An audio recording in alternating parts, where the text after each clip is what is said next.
la dispensation de la grâce, la répudiation, le Seigneur dit c'est juste en cas d'adultère et tu ne peux pas en fait prendre une autre femme, être polygame. Pour prendre une autre femme, en d'autres mots, il faudrait que la première liaison se termine. Or ça se termine soit si elle a commis adultère et que tu l'as répudiée, ou soit c'est la mort. Parce qu'une femme est unie à son mari par la loi, par l'enseignement, par la Torah. C'est ce que nous dit justement Romains chapitre 7. Ce qui unit, c'est l'enseignement de Dieu. C'est la loi de Dieu qui unit un homme à une femme. C'est la doctrine de Christ. Et c'est cette doctrine-là, tu es lié à elle. La doctrine exerce encore son pouvoir sur toi et sur elle aussi longtemps que tu vis. Et si un de vous meurt, bon, vous êtes dégagé de la doctrine. Parce que après la mort, il y a autre chose maintenant. C'est le Seigneur qui va prendre les choses en main. Mais sur la terre ici, c'est la doctrine qui donne la direction sur comment on doit se marier, comment on doit répudier. Vous voyez? Donc, soit par l'adultère, soit par la mort, sous l'enseignement de la grâce par rapport à Christ.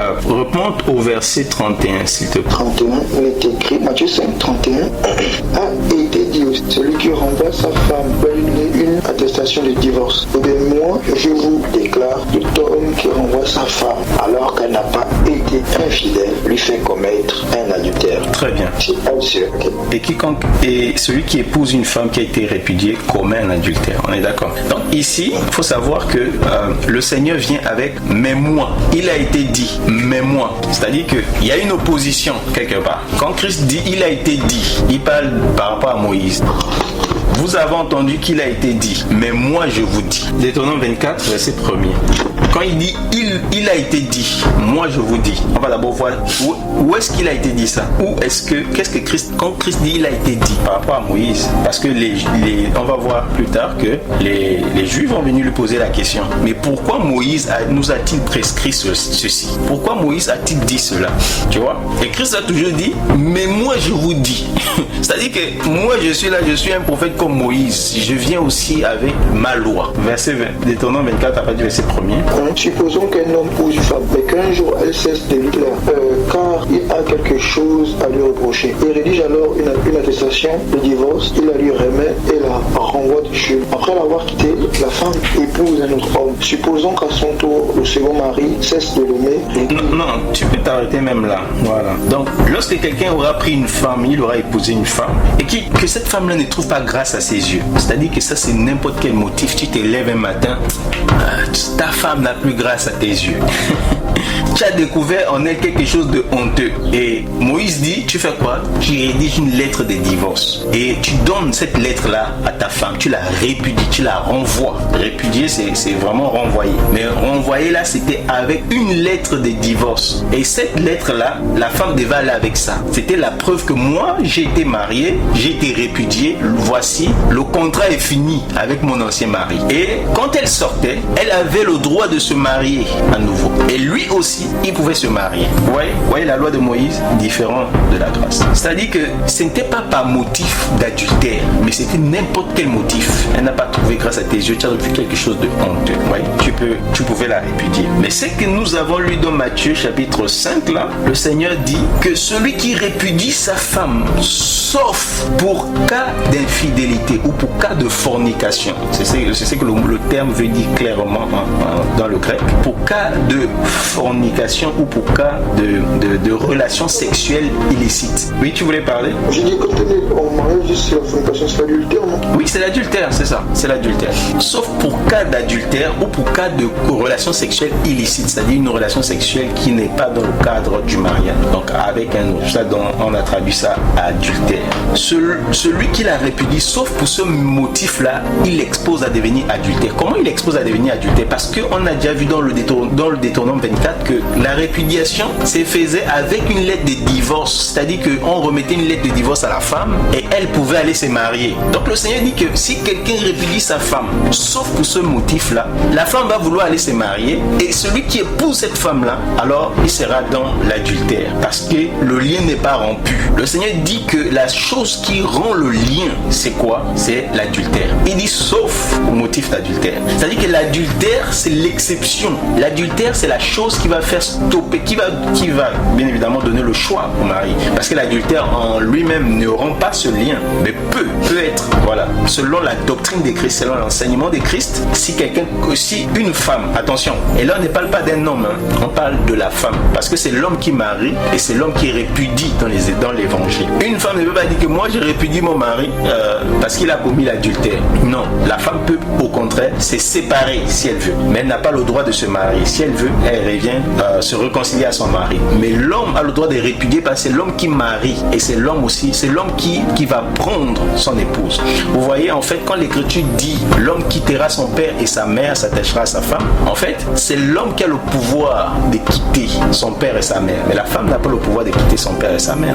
La femme doit être donnée. C'est l'homme reçoit un transfert d'autorité. La femme ne quitte pas l'autorité des parents, c'est l'homme qui quitte. Mais la femme, son autorité est transférée au mari. C'est pourquoi elle ne peut pas quitter aussi son autorité comme ça. Non. Si elle veut, elle se sépare, mais le lien n'est pas rompu. Il faudrait que l'homme la libère. Vous voyez? Et donc c'est l'homme ici, l'écriture dit que sauf pour cas d'adultère, là, il peut, si elle n'a pas trouvé grâce à ses yeux, bien évidemment, il peut la répudier. Il peut la répudier. Ceci aussi a des profondeurs aussi spirituelles, parce que sous la grâce aussi, bien évidemment, vous êtes d'accord que ce n'est pas tous les infidèles.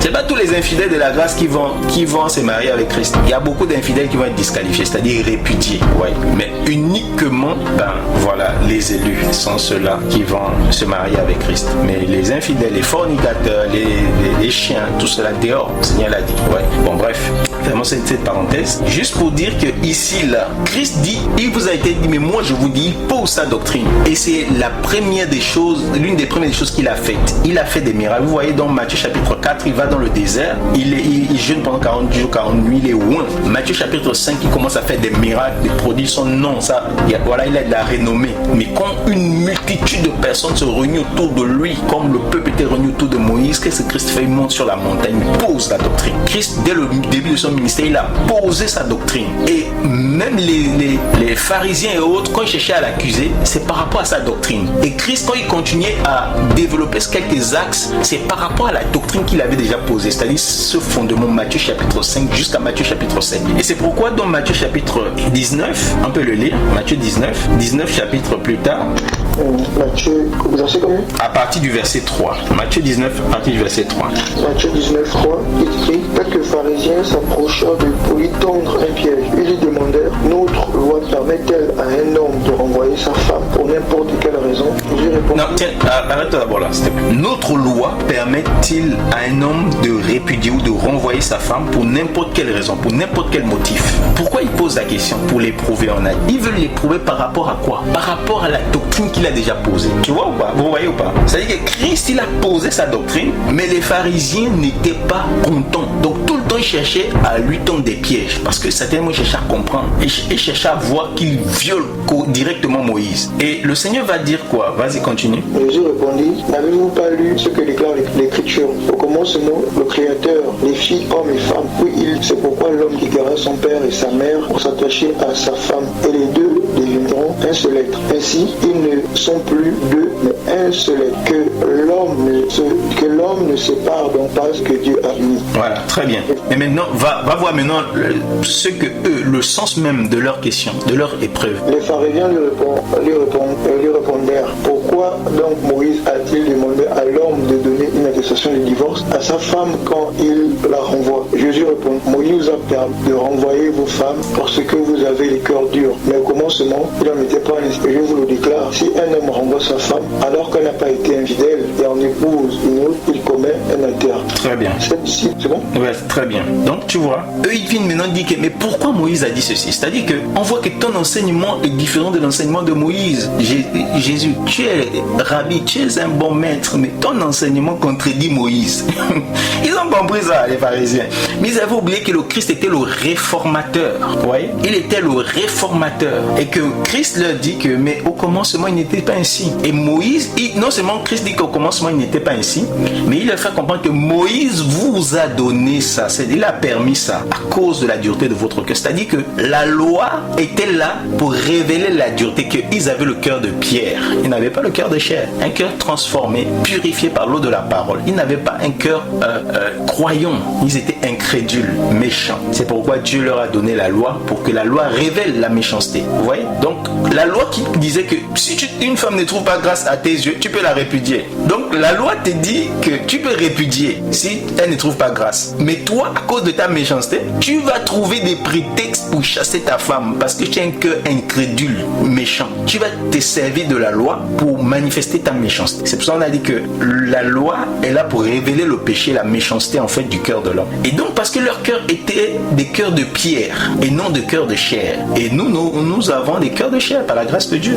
Mais Christ dit ceci. Il finit de dire au commencement, il n'était pas ainsi. Ensuite, Moïse vous a donné ça à cause de l'incrédulité, à cause de la dureté de vos cœurs, afin que vos cœurs soient exposés. Ensuite, il dit, mais moi, je vous dis que celui qui répudie sa femme, sauf pour infidélité, et qui en épouse une autre commet adultère. Là, attention, Christ vient aussi bloquer la polygamie ici. C'est-à-dire que Christ parle par rapport au commencement. Il dit, les deux ne feront qu'une seule chair. L'homme quittera son père et sa mère, s'attachera à sa femme, les deux ne deviendront qu'une seule chair, ne formeront qu'une seule chair.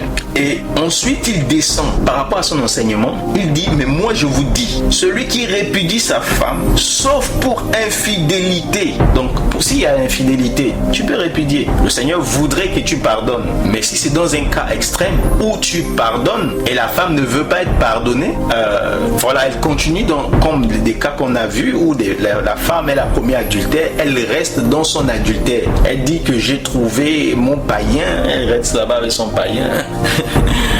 Et le frère dit que je te pardonne, il revient à la maison, elle dit que non. Bon, dans ce cas-là, je crois que le frère peut la répudier. Parce qu'elle ne se trouve pas digne elle-même de pouvoir recevoir le pardon. Donc le frère peut la renvoyer. Il peut se marier, il est libre selon la doctrine du Seigneur.